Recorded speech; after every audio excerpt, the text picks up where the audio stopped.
السلام علیکم ورحمۃ اللہ وبرکاتہ۔ بسم اللہ والصلاۃ والسلام علی رسول الکریم، اما بعد فاعوذ باللہ من الشیطان الرجیم، بسم اللہ الرحمن الرحیم۔ آج ہم کچھ نئی قرآنی آیات کریں گی جن کے اندر ہم انا کا استعمال دیکھیں گے۔ تو پہلی آیت جو ہے وہ ان الذین کفروا ہے، ان الذین کفروا سواء۔ اب اس کے اندر اگر آپ دیکھیں تو کیا کیا کچھ چیزیں چاہیے تھے ہمیں۔ جب ہم انا لگاتے ہیں تو ہمیں انا کا مبتدا چاہیے اور اس کی خبر چاہیے۔ اب انا کا مبتدا یہاں پہ الذین کفروا ہے، الذین کفروا جن لوگوں نے کفر کیا۔ تو الذین یہاں پہ اسم موصول ہے، اس کے ساتھ کفروا اس کا صلہ ہے، وہ لوگ جو، کون سے لوگ؟ جنہوں نے کفر کیا، وہ لوگ جنہوں نے کفر کیا۔ اب الذین کفروا پورے کا پورا اس کا مبتدا بنے گا اور سواء اس کی خبر بنے گی۔ تو بے شک جن لوگوں نے کفر کیا سواء ان کے اوپر برابر ہے، سواء ان کے لیے برابر ہے۔ اب باقی جو چیز آئے گی وہ ہے اس کے متعلق بالخبر سواء علیہم اانذرتہم ام لم تنذرہم لا یؤمنون۔ تو یہ انشاءاللہ جب وقت آئے گا ہم اس کو کریں گے۔ فی الحال آپ نے اس فکرے کو دیکھنا ہے، ان الذین کفروا سواء، بے شک جن لوگوں نے کفر کیا ان کے لیے برابر ہے۔ اس کے بعد اگلی آیت جو ہے اس میں کہا ہے قالوا انما نحن مصلحون۔ اب نحن ضمیر ہے، اسم ضمیر ہے، اور مصلحون اس کی خبر ہے۔ اب دیکھیں مصلحون صلح کرنے والے، اصلاح کرنے والے، تو نحن مصلحون ہم اصلاح کرنے والے ہیں۔ اس کے شروع میں بے شک ہم اصلاح کرنے والے ہیں، اگر ہم انا ما کا استعمال کریں گے تو کوئی تبدیلی کرنے کی ضرورت نہیں پڑے گی، نہ ہمیں اسم ضمیر کو تبدیل کرنے کی ضرورت ہے، یعنی مبتدا کو تبدیل کرنے کی بھی ضرورت نہیں، اور خبر کو بھی تبدیل کرنے کی ضرورت نہیں، کیونکہ انا ما سارے کا سارا اثر اپنے اوپر لے لیتا ہے اور کسی اور کے اوپر اس کا اثر نہیں ہونے دیتا، نہ خبر پہ نہ مبتدا پہ۔ تو قالوا انما نحن مصلحون، تو وہ انہوں نے کہا کہ ہم بے شک ہم اصلاح کرنے والے ہیں۔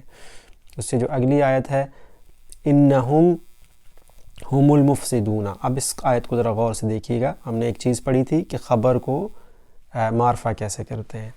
تو اب دیکھیں یہ اصل میں تھا ہم مفسدون، جیسے اوپر ہم نے دیکھا ہے نحن مصلحون ہم اصلاح کرنے والے ہیں، تو اللہ تعالیٰ اس کے جواب میں کہہ رہا ہے کہ وہ فساد کرنے والے ہیں، ہم مفسدون۔ اب اگر ہم نے ہم مفسدون کو وہی تو فساد کرنے والے ہیں کہنا ہو تو اس کے لیے ہم کیا کریں گے؟ المفسدون بنائیں گے، یعنی اس کے اوپر الف لام لگا دیں گے تو خبر جو ہے وہ خاص ہو جائے گی۔ لیکن جب یہ خبر کو خاص بنانا ہو تو اس سے پہلے ہمیں اس کی ضمیر باہر نکالنی پڑے گی، یہ بن جائے گا ہم المفسدون، وہی تو فساد کرنے والے ہیں۔ اب ہمارے پاس دو ہم ہو گئے، ایک المفسدون کی وجہ سے ہم آیا اور ایک ہم جو وہ شروع میں تھا پہلے ہمارے پاس، یہ بن جائے گا ہم المفسدون، وہی تو فسادی ہیں۔ اب اس کے شروع میں اگر ہم نے انا لگانا ہو تو یہ بن جائے گا انہم ہم المفسدون۔ تھوڑا سا مشکل ہے لیکن ایسا انشاءاللہ آپ کو سمجھ آ جائے گی کہ یہ ایک ہم جو ہے اس کو حصر کا مفہوم پیدا کرنے کے لیے، کیونکہ ہم نے مفسدون کو المفسدون کیا تھا، اس وجہ سے ہمیں اس کی ضمیر باہر نکالنا پڑی۔ پہلے شروع میں صرف ہم مفسدون تھا، ہم مفسدون سے ہم المفسدون بن گیا، وہی تو فسادی ہیں، اس کے شروع میں انا لگانے سے انہم ہم المفسدون بن گیا۔ کچھ کافی ساری آیات اس طرح کی آئیں گی، میں انشاءاللہ آپ کو سمجھاتا جاؤں گا ساتھ ساتھ۔ اسی طرح کی ایک اور مثال ہے، یہ دیکھیے یہاں پہ یہ تھا ہم سفہاء، وہ بیوقوف ہیں، ہم سفہاء وہ بیوقوف ہیں۔ ہم نے کہنا ہے وہی تو بیوقوف ہیں، تو ہم کہیں گے ہم السفہاء، کیونکہ الف لام ساتھ لگائیں گے اور ساتھ اس کے ایک اور ضمیر لگا دیں گے تو بن جائے گا ہم السفہاء، وہی تو بیوقوف ہیں۔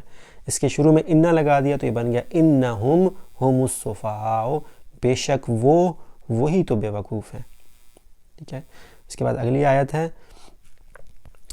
اس میں دیکھیں یہ اصل میں تھا نحن ہم معکم آپ کے ساتھ ہیں، ہم تمہارے ساتھ ہیں، نحن معکم ہم تمہارے ساتھ ہیں۔